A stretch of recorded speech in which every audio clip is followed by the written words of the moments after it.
오늘 저녁 저희에게 주시는 하나님의 말씀은 시편 16편 1절 말씀입니다.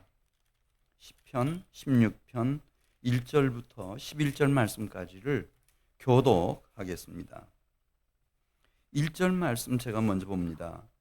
하나님이여 나를 지켜 주소서. 내가 주께 피하나이다.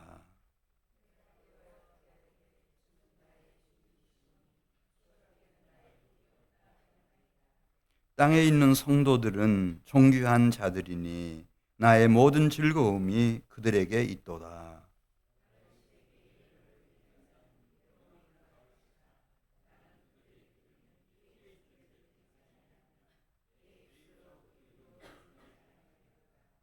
여호와는 나의 산업과 나의 잔의 소득이시니 나의 분깃을 지키시나이다.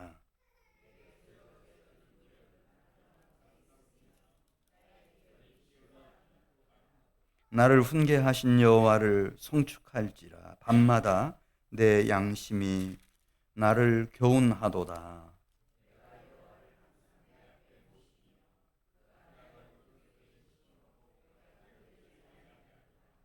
이러므로 나의 마음이 기쁘고 나의 영도 즐거워하며 내 육체도 안전히 살리니.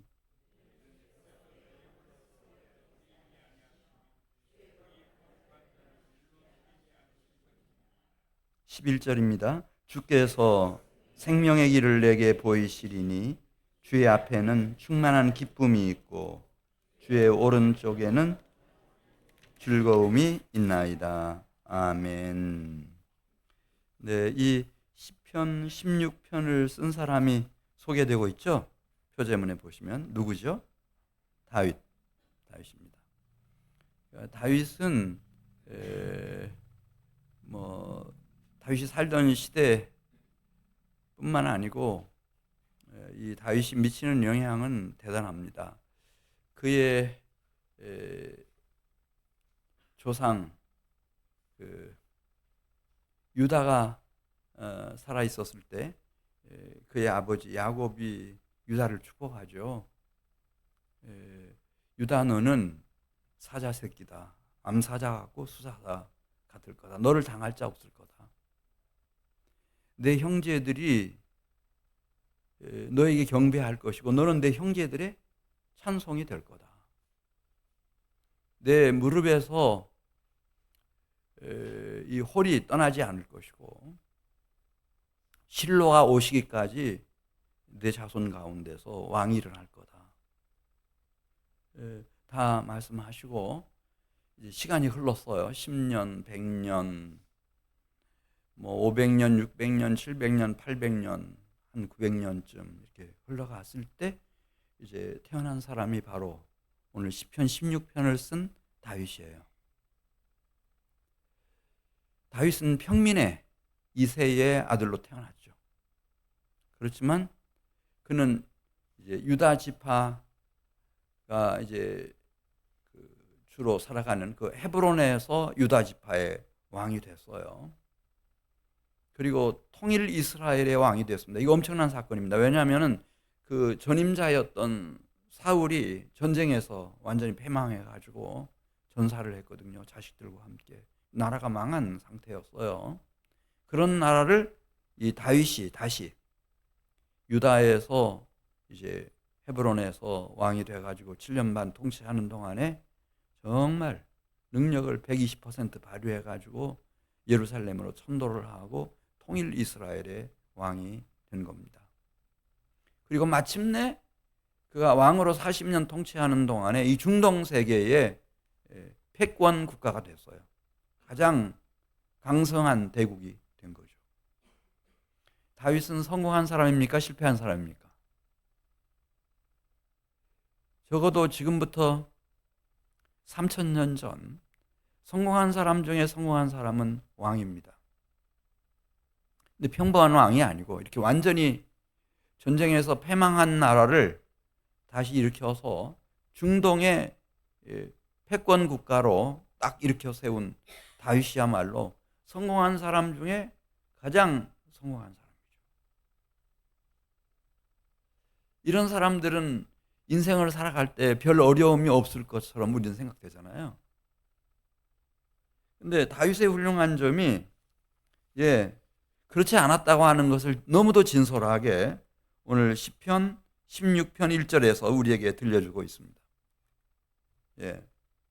우리 1절을 읽으면서 다윗이 이렇게 지금부터 3000년 전 유다와 전 이스라엘에서 중동 세계에서 가장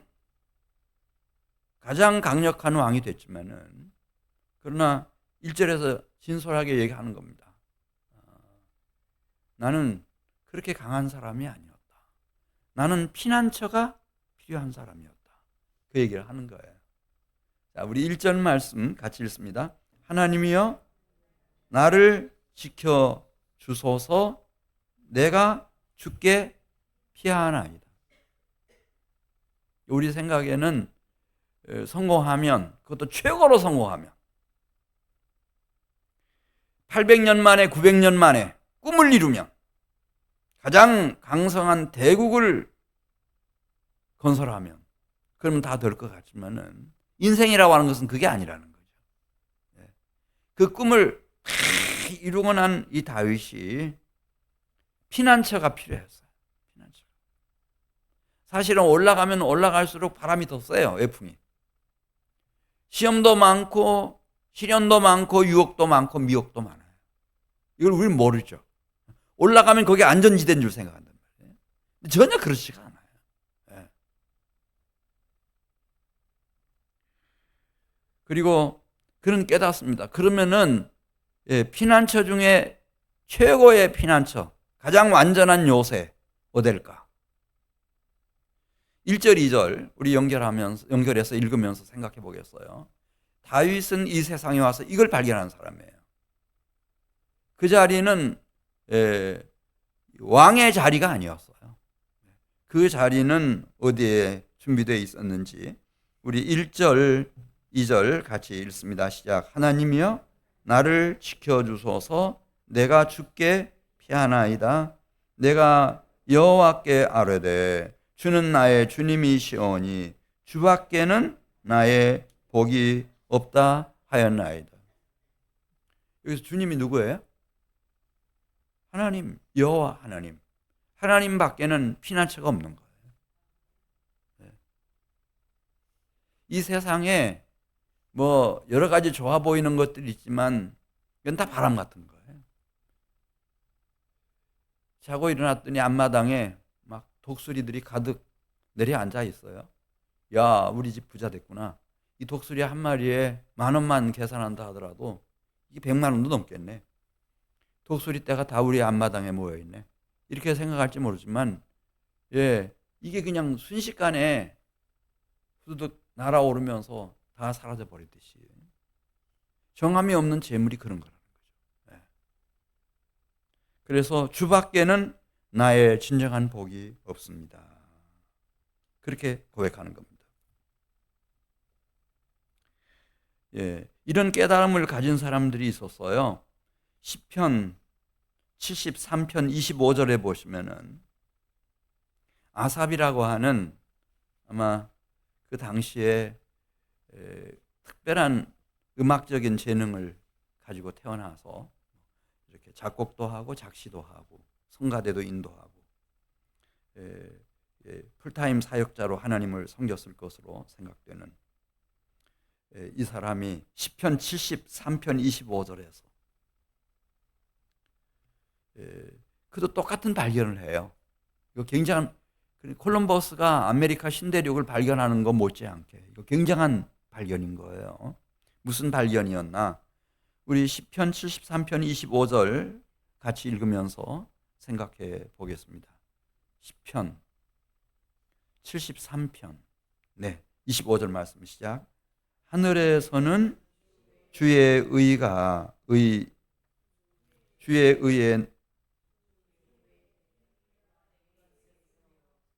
땅에서는 주밖에 내가 사모할 자가 없나이다. 26절입니다.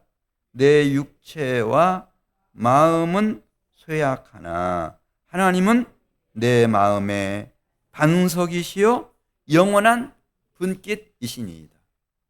믿을 거라고 하는 것은 나밖에 없는 것처럼 여겨지지만은 이 내 육체라고 하는 것도 이 마음이라고 하는 것도 그냥 쇠약해지는 거예요. 네. 저희 집 사람이 이제 수술을 받고 뭐 개인적인 얘기 허락도 없이 해서 되는지 모르지만 뭐 한 49kg 뭐 50kg 육박하던 사람이 한 40kg로 떨어졌으니까 체중이. 예. 그리고 보면은 이게 왜 이렇게 됐지? 이러면 이제 나이가 먹었어요. 나이가. 예.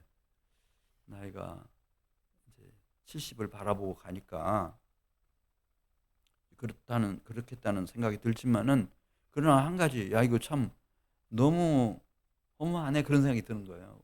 저 처음 만났을 때는 그런 여자가 아니었거든요. 키는 좀 조그만해도 아주 단단한 여자인 줄 알았는데, 그런데 이 사람의 몸뿐만 아니고 마음도 마찬가지죠. 마음도 몸도 그냥 그 유효 기간처럼 정해진 때가 있어요. 그래서 그 기간이 지나고 나면은 이 노쇠하는 거죠. 쇠약해지는 거예요. 지금 아삽이 그 얘기를 하고 있어요. 내 육체와 마음은 쇠약하나 하나님은 내 마음의 반석이시요 영원한 분깃입니다. 정말 영원히 변치 않는 존재의 기반이신 반석 같으신 분, 영원한 나의 분깃이 되어주실 분은 한 분밖에 안 계시는 거예요. 부모도 아니고 배우자도 아니고 한 분밖에 안 계세요. 여호와 하나님밖에 안 계시는 거죠. 이걸 발견하는 사람들이 있어요. 예.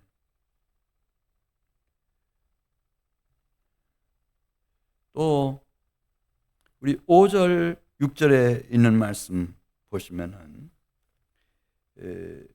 다윗도 그걸 발견하는 겁니다. 시편 16편 5절, 6절에 있는 말씀 같이 읽습니다. 여호와는 나의 산업과 나의 잔의 소득이시니 나의 분깃을 지키시나이다. 내게 줄로 재어준 구역은 아름다운 곳에 있으며 나의 기업이 실로 아름답도다. 여호와 하나님, 이 하나님의 중요성을 발견하는 거죠. 이 하나님이 나의 산업을 결정해 주시는 거예요. 이 땅에서, 그리고 하나님의 나라에서 누릴 나의 산업, 그리고 내 자녀 소득, 내 자녀다가 어디까지 절반 채워주실 거냐, 뭐 7할을 채워주실 거냐, 18을 다 채워주실 거냐, 이거를 다 이분이 결정해 주시는 거예요. 여호와는 나의 산업과 내 자녀 소득이시니 나의 분깃을 결정하시고 그 분깃을 언제까지 사용할 수 있게 해주시느냐, 이런 기한도 이분이 다 정하셔요. 6절에 보면은, 그런데 그 하나님하고 이제 가까이 지나다 보니까, 하나님이 그러면은 나에게 주실 그 기업이 어떤 것인지 그는 이제 비전으로 바라보게 되는 거예요. 이 땅에서의 기업, 그는 이제 하나님의 사람이 되고 성군이 되고 오실 메시아의 표상이 되고 그의 자손 가운데서 그리스도가 일어나고, 뿐만 아니라 하나님 나라에서의 기업, 이것이 무엇인지를 다윗에게 알게 해주셨어요. 그 얘기를 이제 6절에 썼습니다. 6절 같이 보겠습니다. 내게 줄로 재어준 구역은 아름다운 곳에 있으며 나의 기업이 실로 아름답도다. 네. 그래, 하나님께 소망을 두게 된 거죠.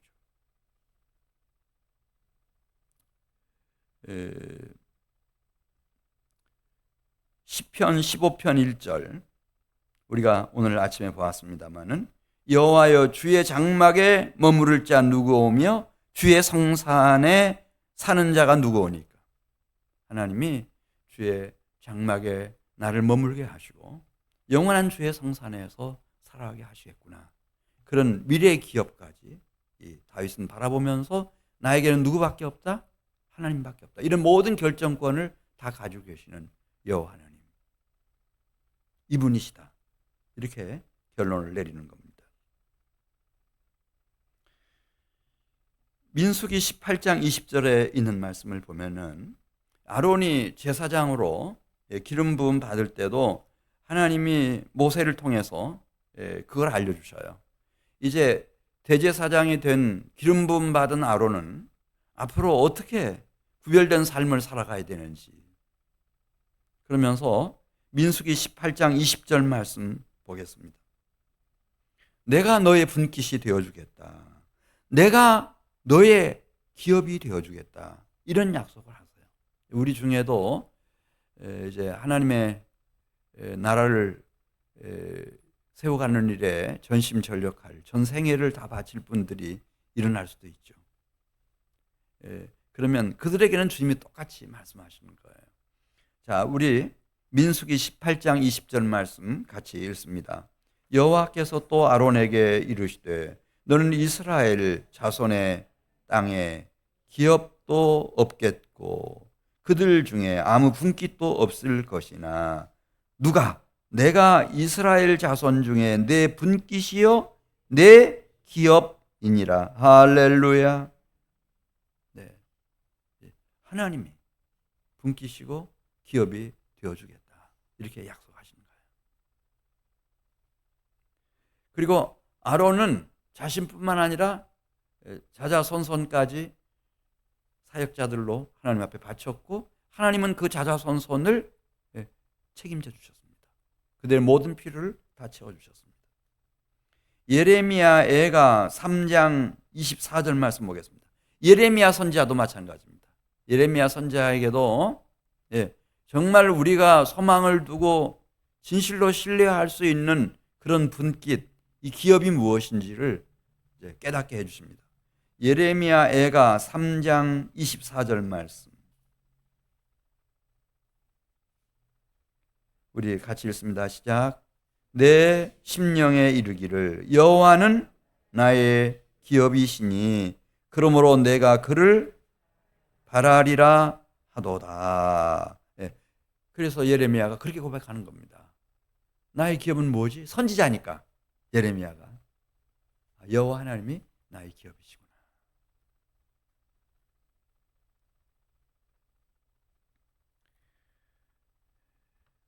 자, 시편 16편 3절 말씀에도 여기 정말 하나님을 경외하고 하나님의 백성으로 살아가는 성도들에게 하나님이 어떻게 은혜를 베푸시는지, 그러니까 지금 이제 한 가지 말씀드린 것은 이 다윗은 왕이면서도 내가 왕이니까 이 왕권을 가지고 내가 살아가면 되지 그렇게 생각한 것이 아니고 하나님께 소망을 뒀다는 말씀. 하나님이 나의 분깃, 나의 기업을 다 결정하시는 분이시다. 이 현세에 있어서 그리고 내세에 있어서 자자손손에 있어서. 그래서 하나님께 소망을 두는 것이고요. 그 다음에 시편 16편 3절에 있는 말씀을 보면은 그 하나님이 무엇을 원하시는지를 다윗은 깊이 생각하는 거예요. 왜 하나님이 나를 이 세상에 보내셨지? 이새의 아들 평민으로서 유다의 왕이 되게 하시고 이스라엘의 왕이 되게 하셨지? 내가 왕이 돼서 해야 할 일이 뭐지? 이걸 알고 있었어요. 그러니까 성군이 되는 거죠. 우리도 지도자들 있잖아요. 아까 우리 이 권사님 기도해 주셨지만 이 지도자들이 하나님 앞에서 내가 왜 대한민국에 태어나서 대한민국의 국회의원이 되고 대통령이 됐지? 이걸 정확히 아는 사람이 있다고 할 것 같으면은 우리 민족의 역사는 확 바뀌어버리죠. 이건 몰라요. 하버드 대학에 왜 내가 지금 입학했지? 우리는 한국 사람 그게 목표랍니다. 그냥 하버드 대학에 입학하는 것 그 자체가 목표래. 입학은 많이 시작한대요. 10명, 20명씩 매년 그렇게 하는데 졸업생은 거의 없대요. 왜냐면 입학하는 것이 목표라. 졸업하고 나서 무슨 일을 해야 되는가 그건 별 중요하지가 않아요. 근데 이 다윗은 그걸 알았어요. 내가 이스라엘 왕이 돼서 무슨 일을 해야 되지? 무슨 일을 해야 돼요? 하나님 앞에서. 3절에 나와요. 16장 3절에. 16장 3절을 같이 읽습니다. 땅에 있는 성도들은 존귀한 자들이니 나의 모든 즐거움이 그들에게 있도다. 하나님이 원하시는 것은 이 땅에 자기 백성들을 세우는 거예요. 거룩한 백성이죠. 쉽게 표현하면 성도. 거룩한 백성, 거룩한 하나님의 백성, 성도를 세우는 거예요. 이거 열심히 하라고. 나를 이 세상에 태어나게 하셨고 태어난 많은 사람들 중에서 하나님이 나를 선택해 주셨고 그리고 이스라엘의 왕이 되게 해주신 거예요. 이걸 우리가 사명감이라고 하는데 이게 있어야 돼요. 이런 지도자가 이 한국 사회에 우리 민족 사회에 반드시 나타나야 돼요. 다윗 같은 지도자. 집권하는 게 목적이 아니고 그래 왕이 돼서 최고 권력자가 돼서 최고 통치자가 돼가지고 뭐 하려고 하느냐 이거 있어야 될 거 아니에요. 이게 없어요. 이게 없어. 근데 다윗은 그거 알았어요. 아하, 이 하나님이 그렇게도 사랑하시는 자기 백성, 거룩한 백성, 성도를 일으키라고 하나님이 나를 선택하셨고 이스라엘의 왕이 되게 하시고 내가 통치하는 이 이스라엘 나라를 이렇게 강성한 나라가 되게 해주셨구나. 할렐루야.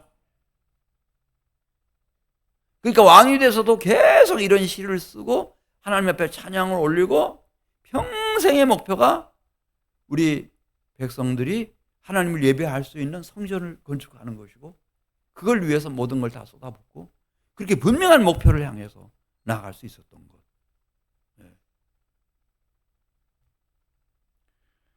신명기 33장 2절에 있는 말씀 보면요. 아마 제가 볼 때 모세가 이 세상에 태어나서 가장 황홀했을 순간, 가장 기쁘고 행복했을 순간에 대한 얘기가 나와요. 신명기 33장 2절입니다. 그건 애굽의 노예였던 이 종들이, 히브리 노예들이 출애굽을 하고 시내산 앞에 모여서 하나님을 경배하고 하나님의 말씀을 듣는 그 성도들로 하나님 앞에 자신들의 마음을 바치고 있는 그 현장, 그 순간 이렇게 썼어요. 신명기 33장 2절 하반절에 여호와께서 1만 성도 가운데 강림하셨고 계속해서 3절 여호와께서 백성을 사랑하시며 모든 성도가 그의 수중에 있으며 주의 발 아래 앉아서 주의 말씀을 듣는 그 모습. 그러니까 하나님은 직접 시내산 위에 강림하시고 물론 모세를 통해서였지만은 하나님이 하시는 말씀을 경청하며 하나님을 경외하며 하나님을 공경하며 하나님을 예배하고 있는 이 성도들의 모습 이거거든요. 이거. 이 성도들.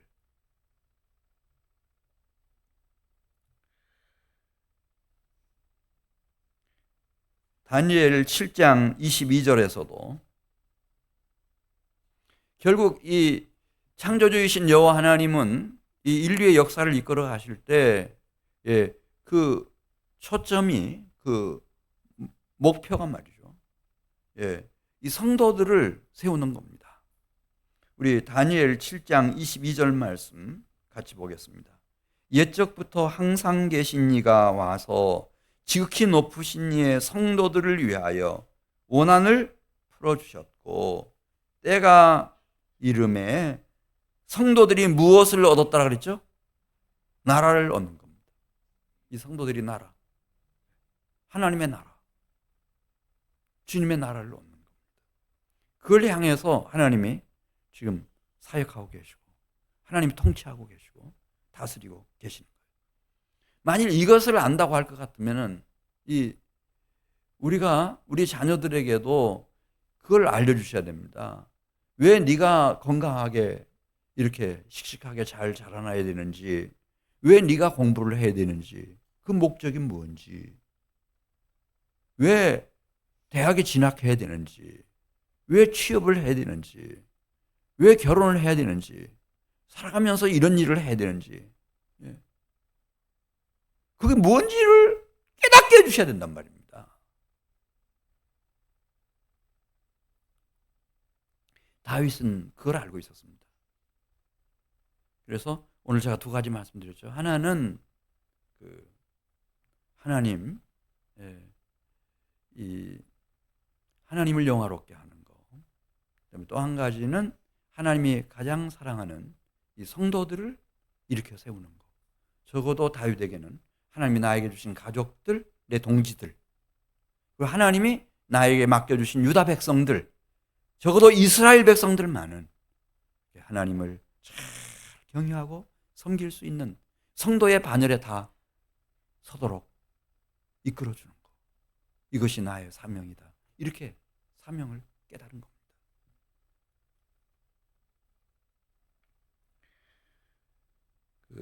마태복음 27장 52절에도 보면 왜 성도들이 중요한지, 예수께서 십자가에 달려 돌아가실 때 이 환상이 보였는데요. 우리 마태복음 27장 52절 말씀 같이 보겠습니다. 무덤들이 열리며 그 무덤 속에서 자던 누가 일어나죠?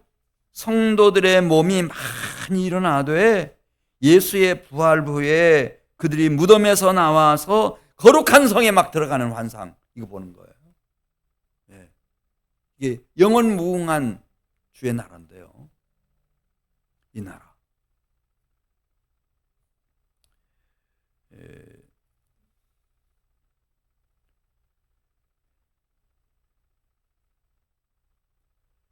그래, 이 다윗에게는 이 두 가지 목표, 두 가지 목표가 있었다는 거 말씀드리면서 이제 우리 16편 7절 8절로 가겠습니다. 16편 7절 같이 읽습니다. 나를 훈계하신 여호와를 송축할지라 밤마다 내 양심이 나를 교훈하도다. 내가 여호와를 항상 내 앞에 모시며 그가 나의 오른쪽에 계심으로 내가 흔들리지 아니하리로다. 하나님이 막 목표만 딱 던져놓고 네가 알아서 거기까지 가라, 그렇게 말씀하시는 분이 아니죠. 오늘 7절에 있는 말씀을 보면은 늘 이 다윗과 함께 하면서 그러면 어떻게 하면 그 목적지까지 도착할 수 있는지, 그래서 하나님을 영화롭게 하고 자신이 살아있는 동안 하나님 맡겨주신 이 소중한 생명과 영혼들을 성도의 반열에 제대로 서도록 이끌 수 있는지를 계속 말씀해 주시는 거예요. 자, 우리 7절 다시 읽습니다. 나를 훈계하신 여호와를 송축할지라 밤마다 내 양심이 나를 교훈하도다. 계속 밤마다 들려오는 거예요. 하나님 앞에 엎드리면, 성경을 읽으면, 예배를 드리면, 말씀을 들으면, 찬양을 올리면 계속 이 음성이 계속 이 주의 충고의 말씀, 훈계의 말씀이 내 양심을 통해서 계속 들려오는 거예요. 이거 있어야 되는 거예요.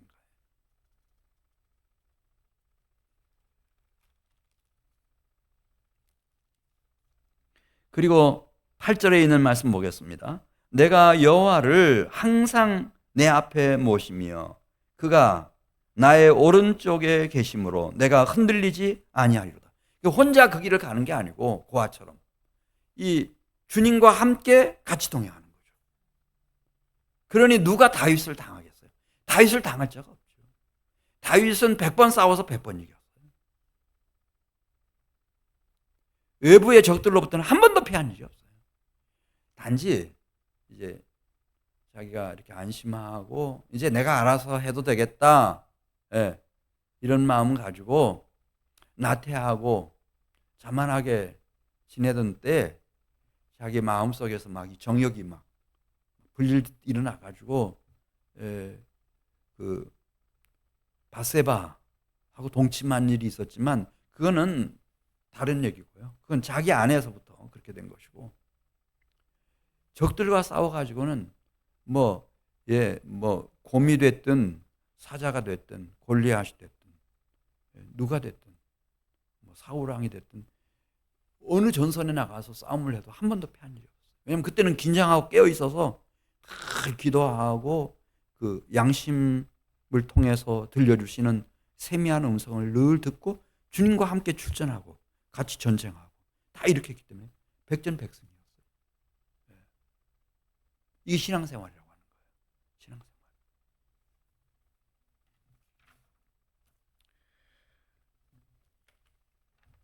네. 이제 10편 16편 9절로 가서 보겠습니다.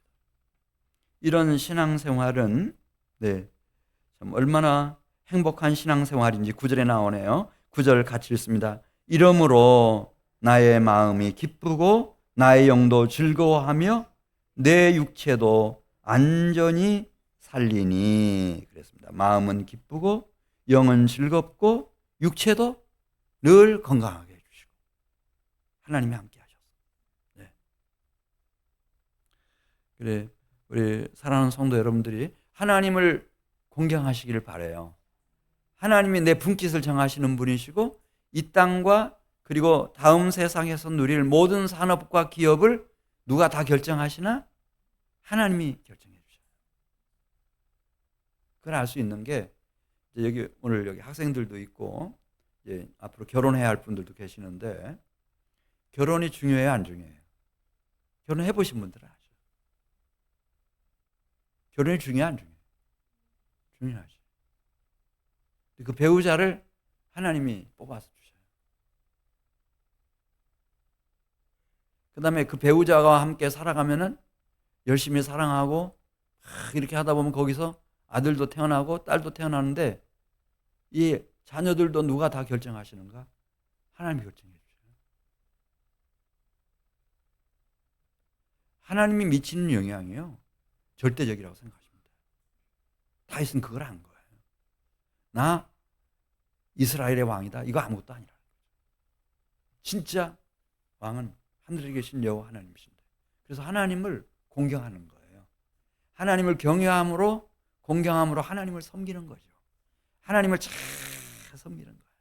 그래서 오늘 1절 말씀 다시 갑니다. 하나님이여 나를 지켜주소서. 내가 주께 피하나이다. 내가 여호와께 아뢰되 주는 나의 주님이시오니 주님밖에는 나의 복이 없다 하였나이다. 자기가 군주잖아요. 자기가 주예요. 근데 자기가 주가 아니라는 거예요. 여호와 하나님이 나의 주인이시고 나의 왕이시라는 거죠. 그러니 하나님이 다윗을 버릴 수 있겠어요? 그렇게 할 수가 없죠. 또 한 가지는 하늘에 계신 아버지 하나님의 그 마음이, 그 마음 중심이 무엇을 원하는지를 그걸 통찰했어요. 그걸 간파한 거예요.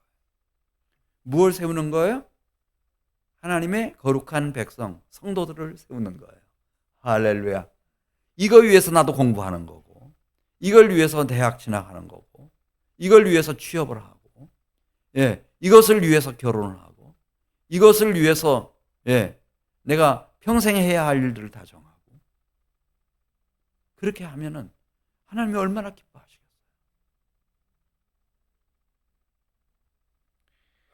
그런데 이 놀라운 사실은, 그래서 하나님이 이제 이 다윗을 그렇게도 기억하시고 이 당신의 외아들 독생자를 보내셨을 때 다윗의 자손 예수다 그런 칭송을 받도록 하셨는데, 10절 가서 보겠어요. 이 10절 가서 보면은 이 지금 이 다윗 얘기가 아니고 그리스도 얘기를 쓰고 있어요. 10절 같이 읽어요. 이는 주께서 내 영혼을 스올에 버리지 아니하시며 주의 거룩한 자를 멸망시키지 않으실 것임이니이다. 그랬어요. 예. 내 영혼을 스올, 무덤을 말하거든요. 무덤에 방치해 놓지 않으신다는 거죠. 주의 거룩한 자가 썩어지도록, 멸망하도록 버려놓지 않으신다는 거예요. 그럼 어떻게 하시나? 다시 9절부터 11절까지 천천히 읽으면서 사도행전 2장에서 베드로는 이건 선지자의 심정을 가지고 있던 다윗의 입술을 통해서 그리스도를 지금 말씀하고 있다는 거예요. 이 대목이. 이 시편이 그리스도의 시편이라는 거예요. 그리스도의 시편. 그러니까 이 하나님을 예수님이 경외했죠. 정말 공경했어요. 엘리 엘리 라마 사박다니 하시기까지. 하나님을 그렇게도 섬겼어요. 자신의 땀과 눈물과 피로. 영혼까지 다 바쳐서. 마지막에는 자기 영혼, 내 영혼 아버지 손에 부탁합니다. 영혼까지 다 바쳐서. 그렇게 섬겼던 하나님을 경외하는 예수 그리스도의 마음. 그리고 하나님의 백성, 이 성도들을 세우고자 하는 예수님의 심정. 이것이 이 시편 16편에 다 들어있다는 거예요. 베드로가 그 얘기를 해요. 그리고 그렇게 사신 예수 그리스도의 생애를 오늘 10절에 있는 말씀처럼 하나님이 그냥 십자가에 죽어서 무덤에 스올에 묻혀 있도록 방치하시겠는가? 그럴 수가 없다는 거죠. 그럴 수가 없어요. 자, 우리 9절부터 11절까지 같이 천천히 읽으면서 정말 그러네. 이건 그리스도의 시편이네 하는 것을 좀 한번 느껴볼 수 있기를 바랍니다. 9절 시작. 이러므로 나의 마음이 기쁘고 나의 영도 즐거워하며 내 육체도 안전히 살리니. 뭐가 살아난다고 그랬어요? 안전하게? 육체가 부활로 안전하게 살아난다 그런 뜻이에요. 10절. 이는 주께서 내 영혼을 스올에 버리지 아니하시며 주의 거룩한 자를 멸망시키지 않으실 것임이니이다. 주께서 생명의 길을 내게 보이시리니 주의 앞에는 충만한 기쁨이 있고 주의 오른쪽에는 영원한 즐거움이 있나이다. 그래서 3일 만에 그를 부활의 영광으로 일으키시고 승천승기로 하늘 보좌 우편에 앉히셔서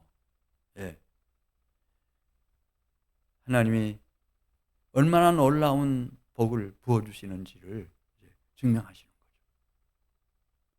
자, 그러면은 사도행전 2장 한번 좀 보도록 하겠습니다. 이 시편 16편을 오순절날 성령 강림이 임했을 때 이 베드로는 이 시편을 누구의 시편이라고 설명하고 있는지 우리 29절로 가겠습니다. 사도행전 2장 시간 관계상 30절로 바로 가죠. 30절 찾으셨어요? 그는 다윗을 말하는 거예요. 시편 16편을 쓴 다윗. 다윗은 선지자라.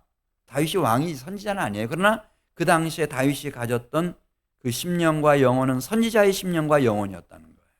왜냐하면 성령의 뜨거운 감동과 감화를 받고 있었기 때문에 다윗은 선지자라. 하나님이 이미 맹세하사 다윗의 자손 중에서 한 사람을 그 위에 앉게 하리라 하심을 알고, 그 위라고 하는 것은 왕위를 말하는 거예요. 다윗이 왕이잖아요. 그 왕위를 차지할 자손 한 사람을 보내신다고 하는 것을 다윗이 알고 있었다는 거예요. 그리고 31절 가서 보겠습니다.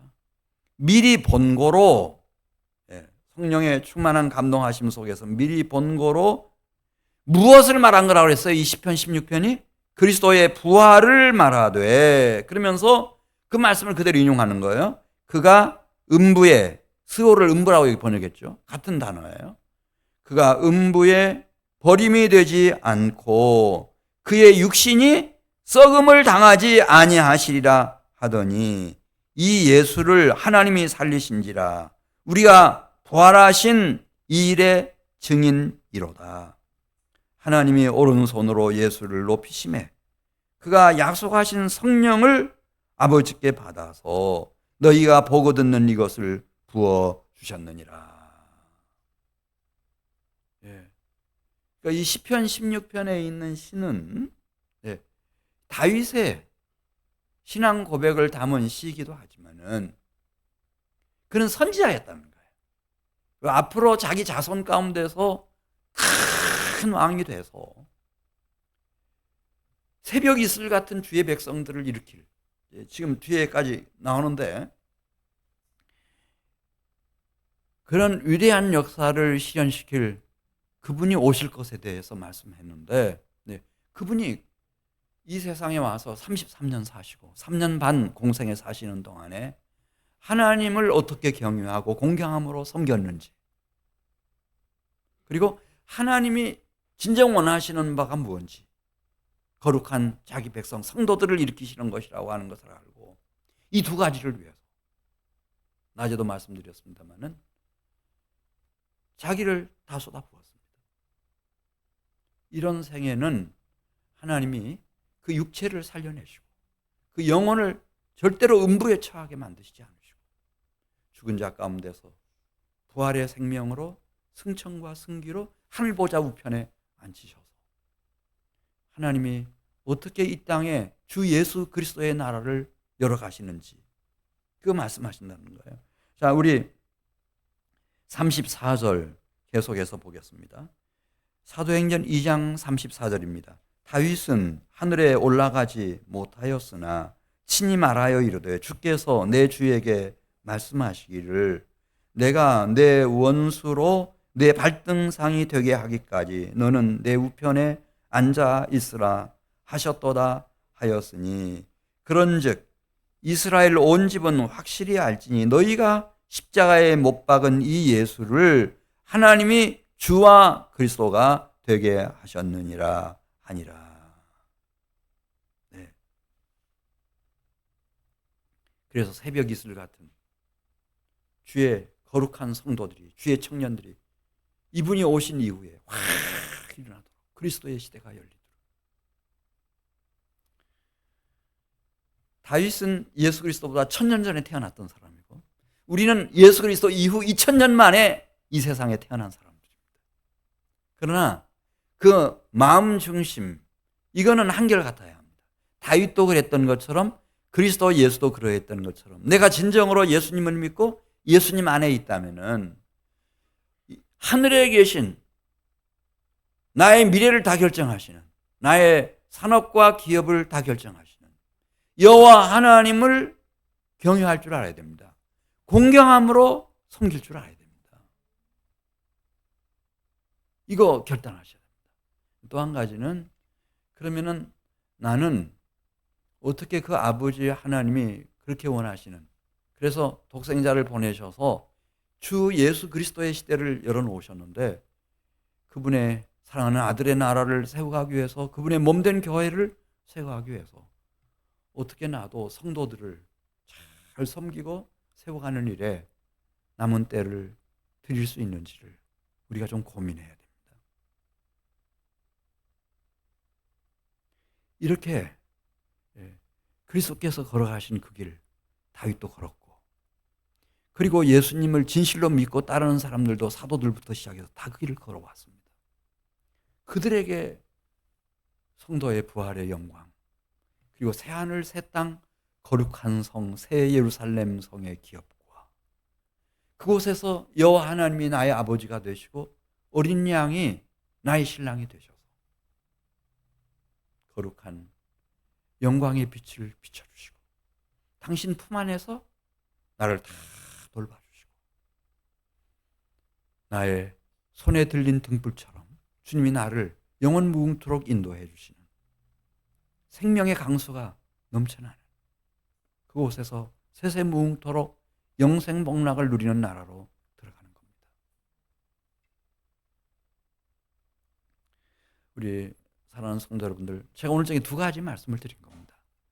하나는 정말 하나님이 선택한 하나님의 백성들이라면은 하나님을 그냥 적당하게 여러 가지 내가 관계해야 할 대상 중에 하나로 그렇게 생각하면 안 되고, 이분은 유일하신